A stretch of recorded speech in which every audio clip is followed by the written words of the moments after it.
नमस्कार मित्रों, सभी सनातन प्रेमियों को जय माता दी। मैं पंडित दुर्गा नारायण पांडे धर्म शिक्षा में आप सभी का स्वागत करते हैं। मित्रों, आज हम बात करेंगे कि संगति का प्रभाव व्यक्ति पे कैसे पड़ता है। बुरी संगति में पड़ने के बाद एक सज्जन व्यक्ति में किस प्रकार से परिवर्तन होने लगता है और उसके आचार विचार भी बदलने लगते हैं। उसे इस बात का एहसास भी नहीं होता कि वह किस मार्ग पे जा रहा है। मित्रों, संगति का प्रभाव इतना गहरा होता है कि एक सज्जन व्यक्ति यदि बुरी संगत में पड़ जाए तो वह धीरे धीरे उन बुरी आदतों को ग्रहण करने लगता है और उसे इस बात का एहसास तक नहीं होती। मित्रों, हमें यह बात नहीं भूलना चाहिए कि आपकी संगति आपकी नियति का निर्धारण करती है। आप जैसे संगति करते हैं, आपके अंदर उसी प्रकार का विचार उत्पन्न होते हैं और उन्हीं विचारों पर निर्भर होता है आपका आचार व्यवहार, और उन्हीं विचारों पर निर्भर होता है आपका व्यवहार, और व्यवहार के अनुसार ही आपका व्यक्तित्व का विकास होता है।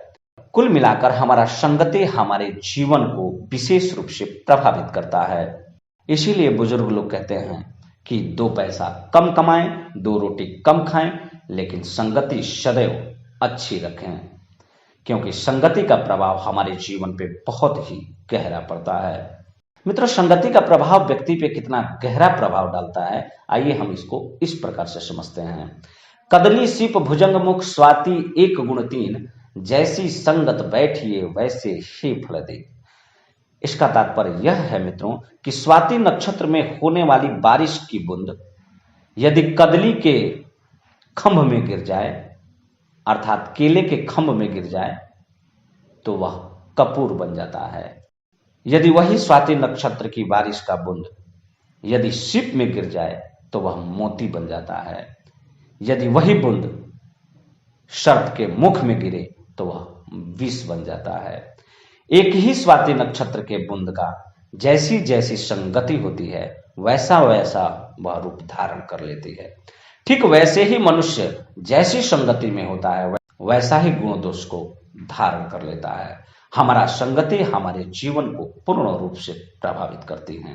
मित्रों, व्यक्ति पे संगति का प्रभाव कितना पड़ता है, किस प्रकार से पड़ता है, इसको समझने के लिए हम आपको एक छोटी सी कहानी सुनाते हैं। हम आशा करते हैं कि आप इसे अच्छी तरीके से समझ पाएंगे। मित्रों, एक वन में एक वृक्ष के ऊपर 2 तोता रहते थे। उनके छोटे छोटे बच्चे थे जिनके लिए अभी सही से उड़ पाना संभव नहीं था। कारण यह था कि अभी वो काफी छोटे थे। दोनों बच्चे अभी ज्यादा समय अपने घोंसले में ही व्यतीत करते थे। माता पिता के साथ कभी कभी उड़ने का अभ्यास भी करते थे। दुर्भाग्यवश एक दिन बड़ी ही तेज तूफान आई और उस तूफान में इनका घोंसला अस्त व्यस्त हो गया। सबसे दुखद बात तो यह हुआ कि इस घातक तूफान के कारण दोनों भाई एक दूसरे से बिछड़ गए।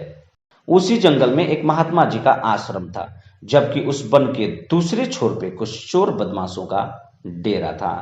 उन दोनों सुख के बच्चों में से एक बच्चा महात्मा जी के आश्रम में पहुंचा, जबकि दूसरा बच्चा चोरों के संगति में पहुंचा।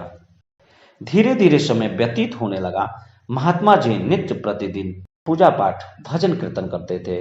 साथ में वह तोता भी भजन किया करता था, जबकि जो तोता चोर बदमाशों के बीच में था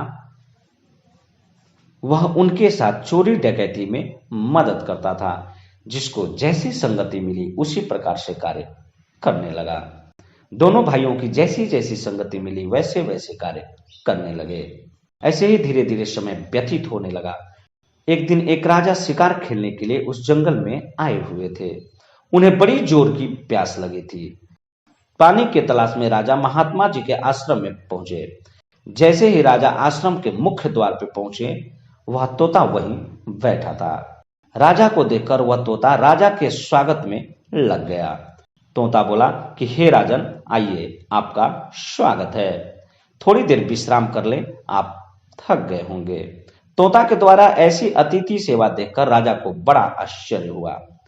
पानी लेने के बाद राजा महात्मा जी से आग्रह करने लगे कि इस तोता को हमें दे दीजिए, हम इसे राजमहल में रखेंगे। राजा के विशेष आग्रह करने पर महात्मा जी राजा के आग्रह को स्वीकार किए और तोता राजा को सौंप दिए। राजा तोता को लेकर जैसे आगे बढ़े, तोता राजा से प्रार्थना करने लगा कि यहाँ से थोड़ी दूर पर मेरा एक छोटा भाई रहता है, यदि आप उसे भी साथ ले ले तो बड़ी कृपा होगी। तोता की बात सुनकर राजा उसके छोटे भाई को भी साथ में लेकर राजमहल पहुंचे। राजा महात्मा जी के यहाँ से जो तोता लाए थे उसे अपने शयन कक्ष में रखे और जो तोता चोरों के बीच से लाए थे उसे दरवाजे के पास पहरा के लिए रख दिए। धीरे धीरे समय व्यतीत होने लगा। राजा दोनों के कार्यों से बड़ा प्रसन्न थे।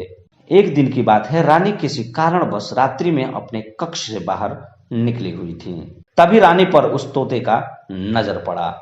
तोता रानी को देखते ही चिल्लाने लगा, इतनी रात में कहाँ जा रही है? पकड़ो इसे, यह कहाँ जा रही है? कौन हो तुम?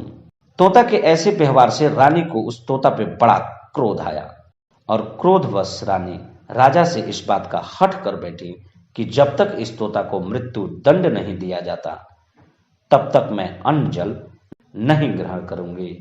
राजा अनेक प्रकार से रानी को समझाने का प्रयास करते हैं, परंतु रानी अपने हठ के आगे एक नहीं सुनती। इस बात से राजा को बड़ा कष्ट होता है और दुखी मन से राजा यह आदेश देते हैं कि इस तोता को मृत्यु दंड दिया जाए। इस बात से तोते के बड़े भाई को बड़ा दुख होता है, परंतु वह करे तो क्या करे। फिर भी वह राजा से आग्रह करता है कि हे राजन, हमारे छोटे भाई से जो अपराध हुआ है उसके लिए आपको जो दंड उचित लगे दीजिए, परंतु आप तनिक विचार करें कि एक तरफ आप हमसे इतना प्रेम करते हैं जबकि हमारा ही वह छोटा भाई है जिसे आप मृत्यु दंड दे रहे हैं, जबकि इसमें उसका कोई भी दोष नहीं है। यह तो संगति का प्रभाव है। हम दोनों सहोदर भाई हैं। हम दोनों को जैसी जैसी संगति मिली वैसा ही हम लोगों में दोष गुण उत्पन्न हुआ। मित्रों, तोता बड़ा आग्रह पूर्वक राजा से कहता है, अहम मुनिनाम वचनम शृणोमि शृणोति चायम यमनस्य वाक्यम न चास्य दोषो न च मे गुणोयम संसर्गजा दोष गुणा भवन्ति। अर्थात अहम मुनिनाम वचनम शृणोमि शृणोति चायम यमनस्य वाक्यम। हे राजन, हमने बचपन से साधु संत मुनियों का वचन सुना है और उसी के अनुरूप हमारा स्वभाव हो गया, जबकि दुर्भाग्य से यह हमारा छोटा भाई बचपन से दुष्ट लोगों के संगति में पड़ गया और जैसी संगति इसे मिला उसी के अनुसार इसका स्वभाव भी हो गया। इस कारण हे राजन, न चास्य दोषो न च मे गुणोयम संसर्गजा दोष गुणा भवन्ति। इसलिए हे राजन, मैं गुणवान नहीं हूं और ना ही यह मेरा छोटा भाई दोषी है।